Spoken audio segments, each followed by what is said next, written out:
Do the math, Phaeton. We and you, we're the 9. It's time once more to catch up with the Emergents universe and the 9, the premier team of that universe. Which means once more we're heading over to Interpop Comics. The universe just continues to expand, it's still going strong. So I'm excited to once more be partnered with Interpop. I'm going to tell you all about what's been going on. It's been a minute.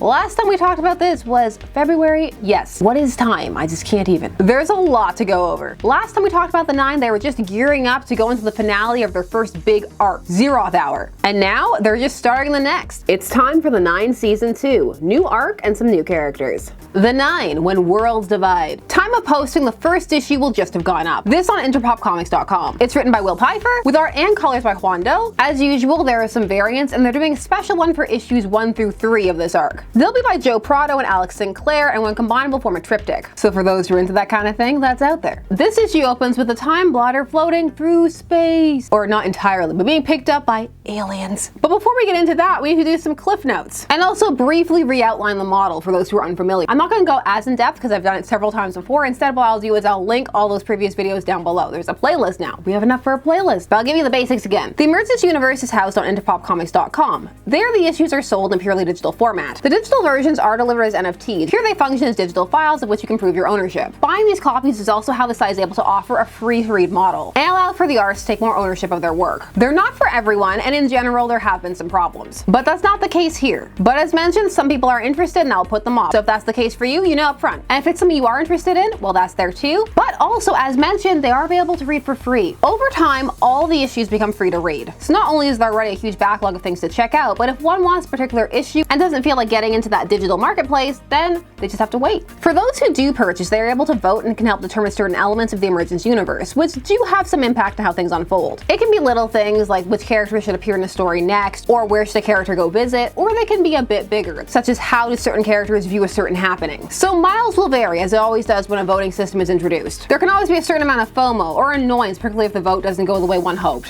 When you read them online, you also have the benefit of a functional reader based off of the pre-merging into Kindle Comixology model. So you can do things like actual panel view. It's a beautiful thing. It's like going back in time. The first issues of each comic series are also available on Global Comics to read for free. So that's the 9, the Emergents Presents, #ZOMG, the Rejects, and the Abyss. And I'll of course have links to everything down below. Now for the meat, the story cliff notes. Zeroth Hour was the culmination of several mysteries within the Emergents universe. Why had the crime blotter turned time blotter after being given time traveling abilities by a mysterious cosmic being been tasked with assembling the 9? Just what was wrong or off with their home city of Culverton? And just what did everything have to do with the death of the supervillain Phaeton, who despite his status was shown to be a member of the 9 and was also the son of Professor Helios, one of the founding heroes, and also the founder of the Phaeton Project, a school where heroes could go and learn how to use their powers. Those schools all the rage across the universes. It's comforting to know that if that ever happens in ours, there's a market for that. As the story began to unfold, more and more questions began to circle around the hero Zeroth, and his role in not just Phaeton's death, but well, everything. The man had a floating Zeus satellite where he spied on everyone, constantly, which never bodes well, and it didn't here either. Time Blotter was learning how to control his abilities to hopefully be able to actually exercise some changes in the timeline. One of his goals, prevent the death of Phaeton, not only so he can bring him onto the team, but also because the disaster that he caused in the city of Culverton has really left a scar on it, and it's hurt a lot of people. It also seems, the more he looks into it, that it may have been preventable, that he may have been pushed over the edge by Zeroth's manipulations in his life, the first of which being the seeding of Emergents in the first place. So it was the Time Blotter assembled the 9, or well actually the 8, because Zeroth wouldn't come, and they try to go back in time to save Phaeton. Their secret weapon is one of the younger heroes, a hero with a potentially villainous power set, and that's ZOMG,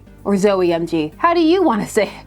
You have choices. She was the first hero to be spun off into her own solo series, helmed by well-known YA author Daniel Page, with art by PJ Kiowa. Zoe is a very social media-based person, not necessarily by choice, but by nature. Her powers cause emojis to manifest over her head, which is embarrassing enough, but she can use these to manipulate the feelings of others around her. Something which she does often, despite the fact that she goes around saying #consent. She doesn't do that too often. Speak with the hashtags, I mean, that would be very painful. She even uses her ability to defuse a fight between Time Blotter and his ex Devastatrix when they're trying to get the whole save Phaeton plan off the ground, forces their romantic feelings for each other to surface. A feat, since Time Blotter cheated on Devastatrix with her younger sister. The reaction to Zoe misusing her powers is varied. It depends upon who she's with and who she does it to, which left room for her character to grow. It was a flaw, and one that was being brought to her attention, and something which culminated in issue number 4 of her series. The last few issues of Zeroth Hour were a crossover between the 9 and ZOMG, and of all those issues, number 4 was a must, because that was the issue where they decided their strategy and attempted it on Phaeton. The biggest event that pushed Phaeton towards his eventual villainous breakdown was a humiliating and dangerous loss of control over his powers at a school dance. This after it was revealed to him that his father was a superhero and had been hiding it from him the whole time, something that solidified the wedge of resentment already existing between the two characters. As his father was always hypercritical of his powers, forcing him to try and keep them under constant control, hide them even. He just sits in his room watching Frozen on loop, I guess. So Phaeton was always being sent conflicting messages. On the one hand, go out and live a normal life. On the other hand, you can't go out and live a normal life because of your powers. Issue number 4 fleshes out this incident, including the fact that he had lied and said he had a date, which he didn't, but it was also a turning point for Zoe. Having seen how quick she was to manipulate emotions, the plan centered on that. She was supposed to go into the dance and force him not to freak out. But when Zoe gets there, she finds she can't do it. It makes her question how she's been using her powers, and identify that she doesn't like manipulating people in this way. So she tries another method, to just connect with him as a person. She does have some awkward teen moments while doing so, like walking up and just kissing him. Boundaries, Zoe, she really needs to learn some. But they end up having some interesting conversations, and I'm curious how this will impact their future relationship. It could create an interesting and unique dynamic between the two characters. They managed to save Phaeton from a villainous end, but when they do make it back to their time, the name of the city has been changed. It's Phaeton City now. Time Flyer is convinced they just need to figure out what went wrong, go back to this new nexus point and fix that. He's just a little dead, it's still all good. Time travel is just a big undo button, right? This is where all the time travel really comes to a head. Yeah, there's a lot of that here, so if that's not your jam, this first arc may not be up your alley. The where it goes is pretty interesting, more interesting than I expected, to be honest. Zeroth is being a bitter Betty about all of this. He had separated himself into two versions of himself. This to facilitate the seeding of the Emergents in their universe. Because of this, he managed to stave off an alien invasion. This entire time, he'd been trying to build an impenetrable defense, and had also kept people at bay in hopes that it would help him maintain a clearer view of the bigger picture. But it had also given him an ego, and he's not pleased to see the Time Blotter stepping in on his turf, time travel. He's then approached by the Chronoarchivist, who gifted Danny the Time Blotter his powers. Zeroth had seen visions of himself with this woman, but couldn't remember what they were talking about, and that was also bothering him. She stuns him not only by speaking with him, but also by showing him the truth about Culverton. It's not what it seems, not at all. It is an isolated city separated from the rest of space and time, self-contained and veiled, so that even those who are observing within, such as Zeroth, cannot see the truth. When he asks why, we are introduced to the idea that this is not a world leading up to some cataclysmic time crisis of different timelines and parallel ones, but one that has already experienced it. Zeroth had already gone to war with the alternate version of himself. Thanks to the creation of all those Emergents, it had created a situation where they could destroy all of reality, not just their own. The chronocosmic beings, all of them wanted to destroy this particular universe, just get rid of it, too much of a problem. But our nice big green lady wanted to save them for reasons. She likes drama. She likes Zeroth's white hair streak, I don't know. So they bubbled the city and allowed one side to win, which was our Zeroth side, the one we've been following. Memories were then wiped accordingly. And Culverton was separated in hopes that it would just play out its existence, and it would be fine, no one would notice, and no other bad things would happen. But no, time travel shenanigans once more, and so they've drawn the attention of the Chronoarchivists. With this knowledge, Zeroth knows he must join the Nine to ensure their plan to save Phaeton works, and he can showcase that Culverton is not a danger and is worth keeping in existence. They're not thrilled to see him, but you've got to have at least one cool strike a pose moment when you have a team book. It's in the rules, and they do look cool. Zeroth's plan is to maintain balance by making sure that someone on the Nine still dies, only this time it's going to be him. This gives him a self-sacrifice redemption arc for those who felt that he needed one. Zeroth's demise ended up being a byproduct of a fan vote. It wasn't as to whether or not he should die, no Jason Todd shenanigans here, but for who was responsible for Phaeton, and it ended up playing out as it did. I was initially bummed about this vote, but it ended up making Zeroth more sympathetic, so I ended up liking it in the long run. If you were hashtag Zeroth did nothing wrong, then feel bad for Zeroth. However, that means that when they return to their proper time, the world is quite different.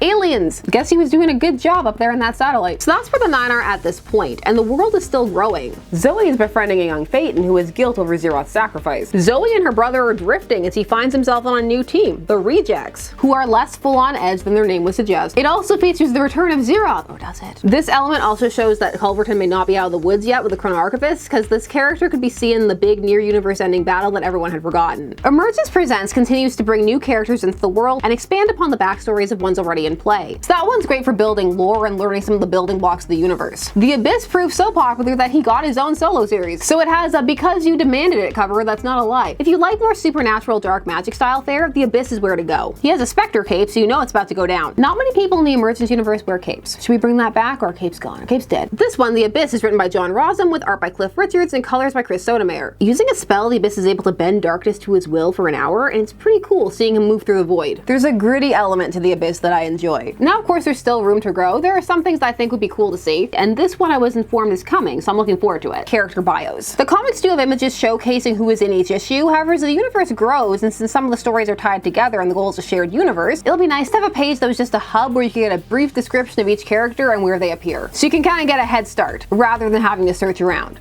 Some people don't mind searching around, but other people would prefer to have it all just there nicely in one area, under one tab. The Emergents universe is so unabashedly enjoying being a superhero universe, and it's refreshing to see. Yes, there are tropes at play. Some are played flat, and some are twisted. There's a variety, because they're trying to add some different genres in there. You have something more gritty with the Abyss, you have something more pure superhero with the Nine, you have something more coming of age with ZOMG, which does not have the greetings fellow kids vibe that it could. It very easily could, but sometimes it really connects. Other times Zoe says hashtags. On the whole, there's lots to discover in this universe, and time of recording it's only expanding, evolving, and of course there are still some growing pains. While some series have settled down to having a regular artist, others still have some artist shifts. And sometimes some of the character introspection dialogue can be a bit on the nose, characters saying things that would make more sense for them to be thinking. But on the whole, it's an enjoyable experience, and it's only continued to improve as time has gone on. And it's exciting to see what's going to come out of it. At least to me. I'm always excited to see new comics and new ventures coming up. So I enjoy keeping tags on Interpop, and I enjoy telling you about them in case you're interested. If they sound like they may be for you, now you know how and where to check them out, if you're so inclined. If you're not, there's plenty of other things out there. The 9 When Worlds Divide #1 is now available for purchase as of September 21st, 2 p.m. EST, 9 a.m. PST.